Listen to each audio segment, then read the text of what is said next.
الحمدللہ رب العالمین نحمدہ ونصلی علی رسولہ الکریم اما بعد فاعوذ باللہ من الشیطان الرجیم بسم اللہ الرحمن الرحیم کہ غزوہ ہند کو غزوہ کیوں کہتے ہیں؟ کیونکہ غزوہ اسے کہتا ہے جس میں آقا علیہ الصلوۃ والسلام بذات خود تشریف لائے ہوں، اسے غزوہ کہتا ہے۔ لیکن غزوہ ہند کو غزوہ کیوں کہا گیا ہے؟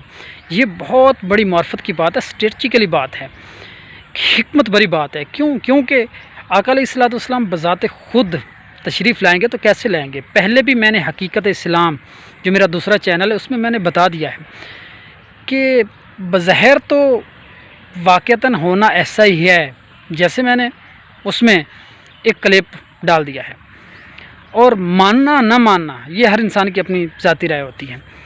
آج اسے زیادہ وضاحت کے ساتھ پیش کرنے کی کوشش کرتے ہیں کہ غزوہ ہند کو غزوہ کیوں کہتے ہیں۔ غزوہ ہند کو غزوہ اس لیے کہتے ہیں کیونکہ آقا علیہ الصلوۃ والسلام کے آخری نائب جو حضرت امام مہدی علیہ السلام کی صورت میں آئیں گے اور وہ اس جنگ میں شرکت کریں گے۔ جنگ کو بظاہر تو وہ لیڈ نہیں کر رہے ہوں گے لیکن جنگ میں صرف شرکت کریں گے، اس وجہ سے اسے غزوہ کہا گیا۔ کیونکہ آقا علیہ الصلوۃ والسلام کی حدیث ہے کہ آخر میں ایک مہدی برحق آئے گا جس کا نام میرے نام پہ محمد ہوگا، اور جس کی ماں کا نام میری ماں کے نام پہ آمنہ ہوگا، اور جس کے باپ کا نام میرے باپ کے نام پہ عبداللہ ہوگا۔ اس کے ذریعے اللہ تعالیٰ زمین پر خلافت کا نظام قائم کرے گا، عدل و انصاف کا نظام قائم کرے گا۔ تو آقا علیہ الصلوۃ والسلام کی شکل و شباہت ان میں ہوگی۔ آقا علیہ الصلوۃ والسلام کی شکل و شباہت کے ساتھ ساتھ وہ آقا علیہ الصلوۃ والسلام کی ذاتی نور کے عین ہوں گے، یعنی کہ عین نور ذات ہوں گے۔ کیونکہ باقی جتنے بھی امام ہیں وہ آقا علیہ الصلوۃ والسلام کے جو بھائی اور داماد تھے حضرت مولا علی کرم اللہ وجہ الکریم کی نور کے عین ہوں گے، یعنی کہ ان کے نور سے پیدا ہوئے ہوں گے۔ لیکن یہ حضرت امام مہدی علیہ السلام جو بظاہر تو حضرت امام حسن علیہ السلام کی اولاد میں سے ہوں گے، لیکن ان کا نور آقا علیہ الصلوۃ والسلام کے نور میں سے ہوگا، وہ آقا علیہ الصلوۃ والسلام کے نور میں سے پیدا ہوں گے۔ تو حضرت امام مہدی علیہ السلام جو جنگ ہوگی غزوہ ہند میں اسے بذات خود اس میں شامل ہوں گے۔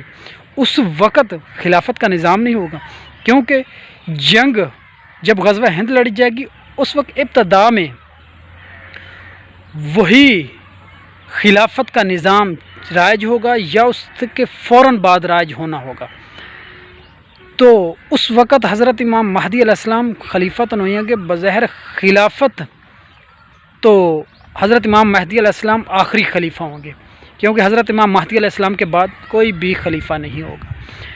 تو پہلے 3 سے 4 خلیفے ہوں گے جن کے بعد حضرت امام مہدی علیہ السلام کا نمبر آئے گا، اور حضرت امام مہدی علیہ السلام اس وقت ظاہر ہوں گے جب دجال کا فتنہ عروج پر ہوگا، اور حضرت امام مہدی علیہ السلام مکہ مکرمہ میں اپنی امامت کا ولایت کا اعلان کریں گے، جو سب سے پہلے کتب اور ابدال انہیں پہچانیں گے، ان کے ہاتھ پہ دست بیعت رکھیں گے۔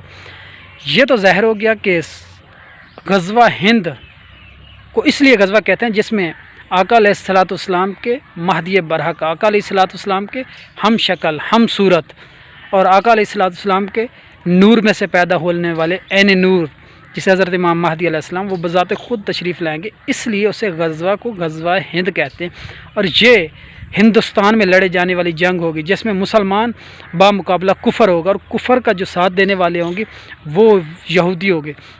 یہ ایسے ہی ہے جیسے پہلے فتح مکہ کے موقع پر یا جتنی بھی اسلام کی جنگیں ہوئی تھی اس وقت کی، جو بظاہر تو لڑائی ہو رہی تھی مشرکین سے، مشرکین مکہ سے، لیکن ان کا ساتھ دے رہے تھے یہودی۔ آج بھی وہی لڑائی ہے، کیونکہ اس وقت مدینہ کی ریاست بننی تھی، اب ثانیہ مدینہ کی ریاست بننی ہے۔